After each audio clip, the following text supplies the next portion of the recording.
રાત દાડો મારા નામની ચર્ચા, રાત દાડો મારા નામનું સ્મરણ. જે જે ભાવિકે મનથી તનથી કદાચ મને મેળવીને યાદ કરી હોય ને, તો કદાચ તમારા વતી કુકની ગેરંટી પૂરી કર્યાની હોય તો તમે તો ઘણા મારા બની ગયા છો. હું મેળવી આવતો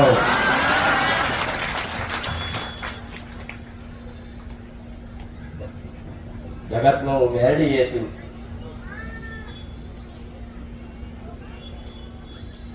તમારો વિશ્વાસ ને તૂટવા દઉં, તમારી ધીરજ ને તૂટવા દઉં. દરેકની મનની મનોકામના પૂર્ણ થાય એવી મારા મેરડીના ખૂબ આશીર્વાદ કાયમ માટે રહેશે. આવું મેરડી કહું. જેણે જેણે મને મેરડીને જીતી લીધી એના માટે તો 24 કલાક હાજર રહેનારી મેરડી.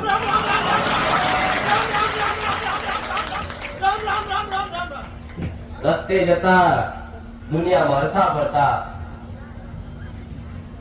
કદાચ મારું મેરડીનું નામ દઈ અને ગાડીનો શેર કે બાઇક ની કીક મારી હોય ને, ભલે મોટા મોટા હાઈવે હોય, ભયાનક ખતરનાક રસ્તાઓ હોય, પણ એક વાર મને યાદ કરી અને ગાડીનો શેર મારજો. એક વાર મને મેરડીને યાદ કરી બાઇક ની કીક મારજો. કોઈ અધો વચ્ચે કદાચ પંચરે પડવા દો તો થોડા ફળકી ગીડીની મેરડી.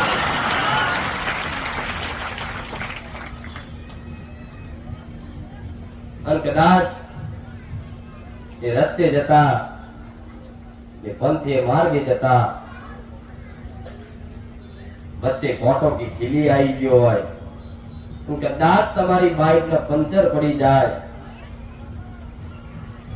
10, 12, 15 કિલોમીટર હેડવાનું ચાલવાનું થાય, એ સમય તો કદાચ મારો ભાવિક હોય ને, તો તમે મને મેરડીની યાદ ના કરો, પણ તમારા માટે પંચરવાળી બની જવું એ મેળવી.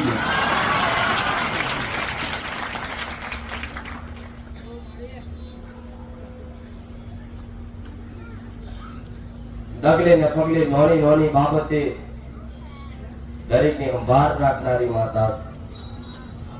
જે જે મને ભાવ આલે છે, જે જે મને ભક્તિ આલે છે, જે જે મને હેત કરે એના માટે તો ખાવામાં કોકરી ના આવવા દો. હું એ મેળવી પડ્યો કદાચ મારા નોમ નો પડ્યો હોય મોઢે જમવા દેતા, એ કોરિયો લઈ તમારી કુળદેવી નું કદાચ મારી જેવી મેરડી નું નામ દઈ અને કોરિયો કદાચ ધરી આંખો બંધ કરી અને મનથી સ્મરણ કરી કદાચ તમારી ચામુંડ માતા, મહાકાળી માતા એક વાર કરો.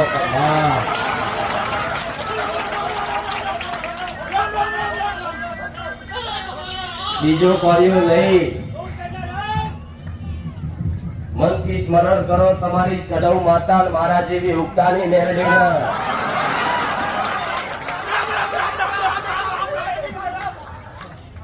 ત્રીજો કોરિયો લઈ સ્મરણ કરો તમારા પિતૃ પૂર્વ 76 માતાઓને.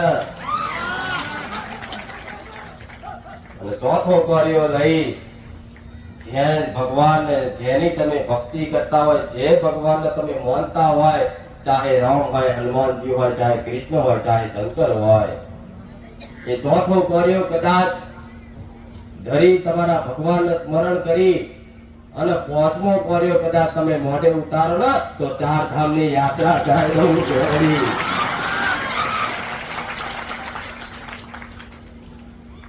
એ કદાચ મારા નામથી કોઈએ કદાચ પ્રસાદ કરી અને યાદ કરી અને કદાચ કોરિયો મૂક્યો છે, એ કોરિયામાં તમને મારવા કદાચ ઝેર ઉમેરવું લેવું હોય તો એ ઝેર હોમે વાળા ચડાવવું. બનાવવા વાળા કદાચ ભૂલથી 4-5 કોકરી મનમાં મોઢામાં રહી જઈ, ખાવામાં રહી જઈ હોય, કદાચ ખાતા ખાતા કદાચ કોકરી આવી જાય ને, તે કોકરી એના માથામાં જઈને મારવું એ મેળવી. મારા ભક્તને ક્યાં તકલીફ ના પડે એવી સંભાળ ના કરવાની માતા. પણ કોના માટે? જે 24 કલાક મને મેલડીને યાદ કરતા હોય, જે 24 કલાક મારા વગર રહી ના શકતા હોય, એના માટે તો 24 કલાક જોડે જોડે હારો હાર રહેવો. હું તો એ માતા છું. જગતમાં હરો ફરો અને સાધન લઈ જતા હોય અને તમારો કોઈ વાત દોષ હોય નહીં, અને જગતમાં કોઈ દુષ્ટ માણસ વગર કોમની ગાર ઉડી જાય ને તો એના આગળ જતા ઘોડા હેઠો પાડું એ મેળવી.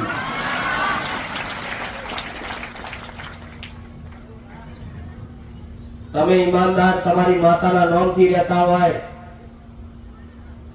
અને દુનિયા જગતમાં કદાચ કોઈ વસ્તુ લેવા જાઓ, કરિયાણા દુકાને કરિયાણું લેવા જાઓ અને એ કરિયાણા વાળો જો કદાચ તમારી છેતરપિંડી કરી 500 ગ્રામ વસ્તુ કદાચ 50 ગ્રામ ઓછું હાલે ને તેની પીઢીએ લોક મારી લાવું એ મેળવી.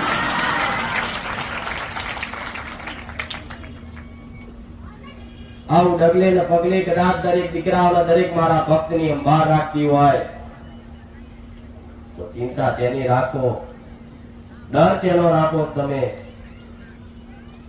આવી નાની નાની ઝીણવટ વાતોમાં કદાચ તમારું એક અનાજનો કણ ના જવા દઉં. હું મેરડી જીવી હોય, મારો વેત જેવો હશે, મારો પ્રેમ જેવો હશે અને જગતમાં એવા ભક્ત બની જાઓ, દુનિયા તમારી જો છેતરપિંડી કરતા 1000 વખત વિચાર કરે હું મેરડી આવું. કોઈ એવો દુષ્ટ માણસ, દાનવ માણસ કોઈ એવો પેદા નહીં થયો કે તમારી છેતરપિંડી કરી જાય. આજ કઈક પીડી એવી નિર્દોષ પીડાયા, દુનિયાએ જાકારો આપી દીધો, તમારી જો છેતરપિંડી કરી લીધી, તમારા બાપ દાદાની જમીનો પડાવી લીધી, કોઈએ કોઈનું ઘર પડાવી લીધું, કોઈએ દાગીના પડાવી લીધા. એવા છેતરે જરા જગતમાં ફર્યા હોય પણ એક સાનિધ્ય કદાચ મારું બહુસર મેરડીનું મળ્યું હોય ને, વિશ્વાસ ટકાઈ રાખજો. જેણે જેણે તમને છેતર્યા છે, જેણે જેણે તમારી જોડે અહિત કર્યું, જેણે જેણે તમારું ખોટું કર્યું, વેણી વેણી બદલો લાલો ને હું સોલંકી પીટીની મેળવી.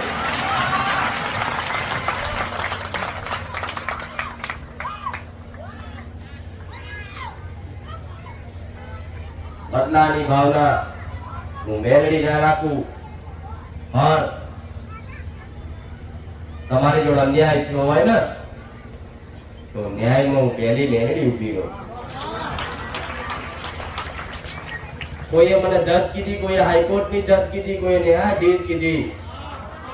મારા ન્યાયમાં કોઈ ખોટ ના હોય, કદાચ મારો પોતાનો હોય, કદાચ કોઈ હમે કોઈ ગુનો હોય ને તો મારા પોતાનો નાખ્યા છે હું એ મેળવી છું.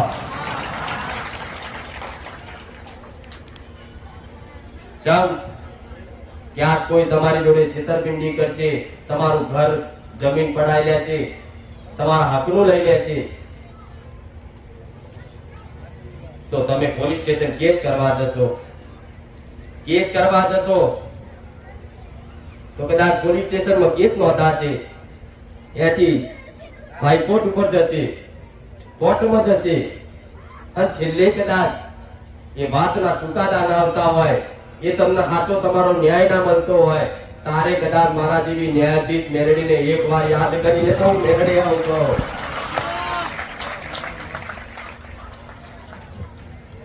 તાજવી ન્યાય કરું, મારા ભક્તની લાજ રાખવું, તમને ચોય નીચું ના ગાલવા દઉં હું એ માતા.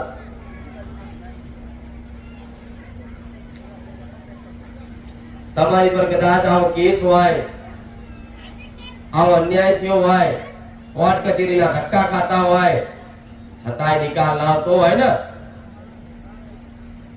તો તમારી ઘરની મેરડી હોય એને એક નારિયેળ વાળીને કહેજો કે માં નિર્દોષ ફસાયો છું માં. મારો કોઈ ગુનો નહીં માં. મને બચાવી લે માં. કોર્ટના ધક્કા થઈ થઈ થાકી ગયો માં. મારો સાચો ન્યાય નહીં આવતો માં. આવું કદાચ ત્યાં હમણાં પડીને એક નારિયેળ વધેરો ને તો હું મેલડી પાછી ના પડું.